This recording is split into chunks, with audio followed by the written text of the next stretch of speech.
På hinanden så der. Super. Kasper, det er så svært, du gamle slipper. Jeg tror. Det er selvfølgelig virkelig det. Altså, det er jo sygt uprofessionelt. Det er bare dumt. Altså.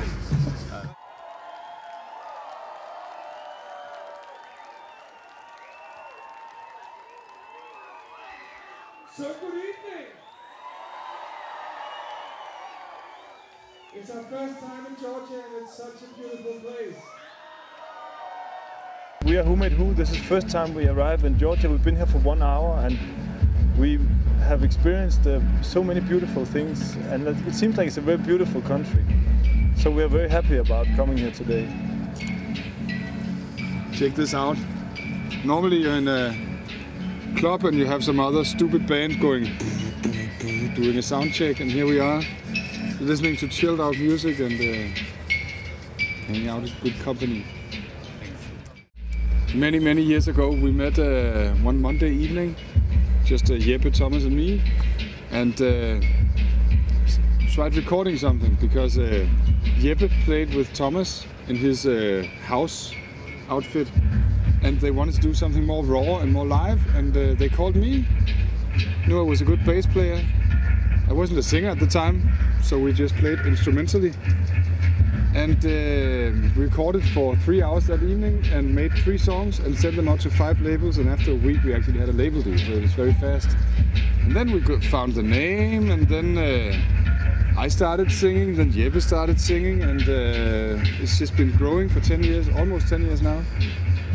So it's a very easy, very sudden start. We've been fortunate enough to travel funky places, meeting cool people all the way through. The label called, we want to sign you, what's the name of the band?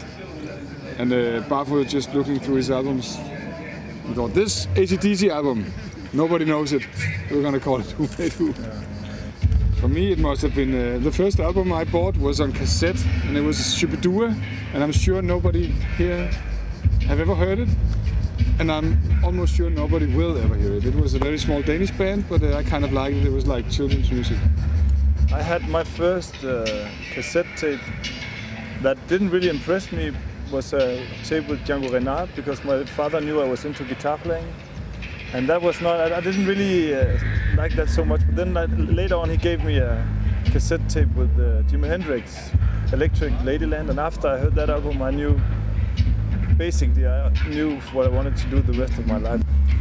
I think we played, that was like just after we released our first album. We played in Poland. We played in just a normal, like raw nightclub, and it was just it was a really hardcore. There was no PA. The promoter was doing the sound, and he did a terrible job. And in the middle of the concert, he was just standing up stage. Everything, he was standing with 2 beautiful women, like yeah, raving, and everything was feedback on stage. So I think that was maybe the worst. But in a sense, it was also the most fun, crazy venue to play. I think we're a lucky band. We had a lot of really good parties, I think. Yeah.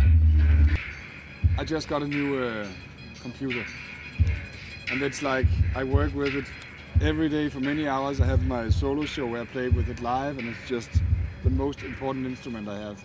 I had the same one for 3 years, and I just fucked it over, so now I got a new one.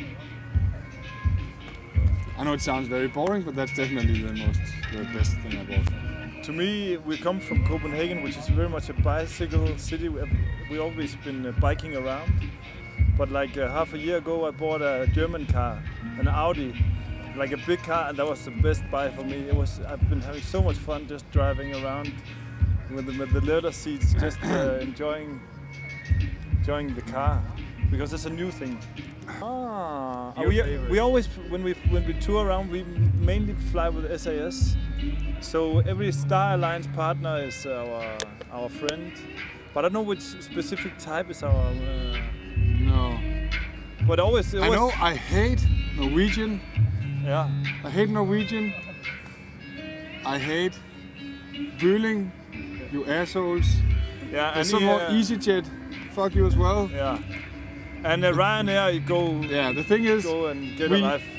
We depend on being able to bring our guitars on the plane, because otherwise they break, and we need to be able to bring our, stump boxes on the plane, because otherwise some asshole thinks it's a bomb, and then they get delayed, and we can't play the concert.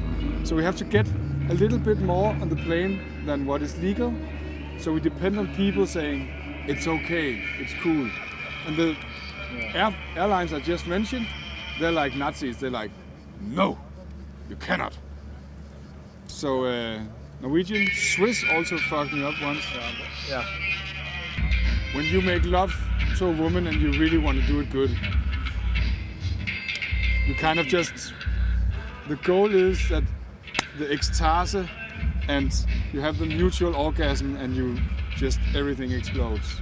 So, yeah, that's what Benassi satisfaction is for us, I guess. And sometimes when you make love to your girlfriend, you'll end up cuddling like this, but we don't.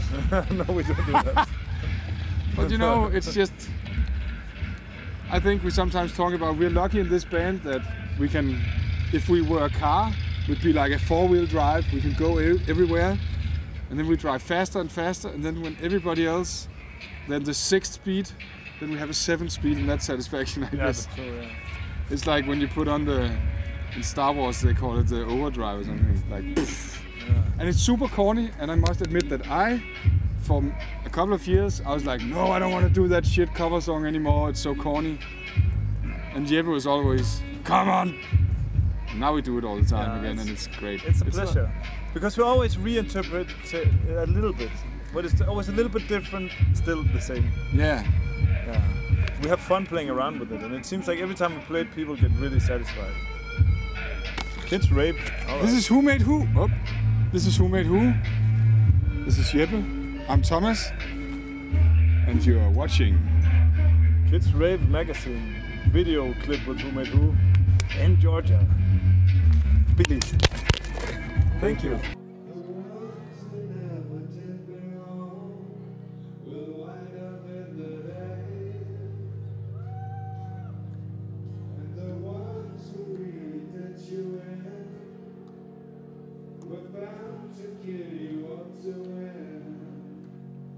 The war is I for